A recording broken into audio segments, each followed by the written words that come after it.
د 2022 په کال باندې موږ دلته تشریف راوړو او تاسو چې کومه موضوع دا سټارټ کړې ده چې دا ګالي ګلوچ که نه نو موږ خپله په فیسبوک چلو ټول هر سړی سبا سوشل میډیا استعمالوي دې باندې موږ مطلب لکه دا وکتل لکه ډېر زیات دوک موږ ته ودرېد چې دا زموږ ټول مشران دي چې دا مشران دا کار کوي نو زموږ د کشرانو به سال دي که نه ولې موږ مشرانو له داسې مثبت کردار ادا کول پکار دي چې زموږ کشرانو باندې داسې اثر پرېوځي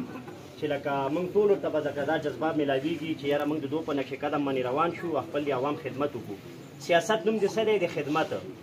دا خو مطلب که چاته غټه عهده ده غټ خادم دی د قوم چاته که وړه عهده ده هغه وړوکی خادم دی دا مطلب دا خو نه ده چې ته خلکو نه اوټ واخلي او بیا چې دی لکه ځان نه یو فني خان جوړ کړي او ځان چې دی لکه ډېر غټ حساب نو زما خو دا ریکویسټ دی کپټن صفدر صاحب چې دی چلو زموږ باسې لکه عزت دی زموږ مشر دی دغه دی خو لکه هغه سره دا خبرې نه جوړېږي هغه چې دا کمې خبرې کوي او خیال دی که آینده دپاره زموږ لایق خان صاحب دی هغه هم زموږ مشر دی هغه هم شکر دی لکه جواب یې وله ورکړ دی خو لکه دا شروعات چې چا کړي دي ټولو ته پته ده که نه ټول زموږ مشران دي باسې عزت دي نو آینده دپاره د خیال کوي داسې غونې کردار داسې مثبت کردار دی ادا کوي چې په موږ ټولو باندې د دې ښه اثر پرېوځي نور چې دی بھائی نور خاص نشته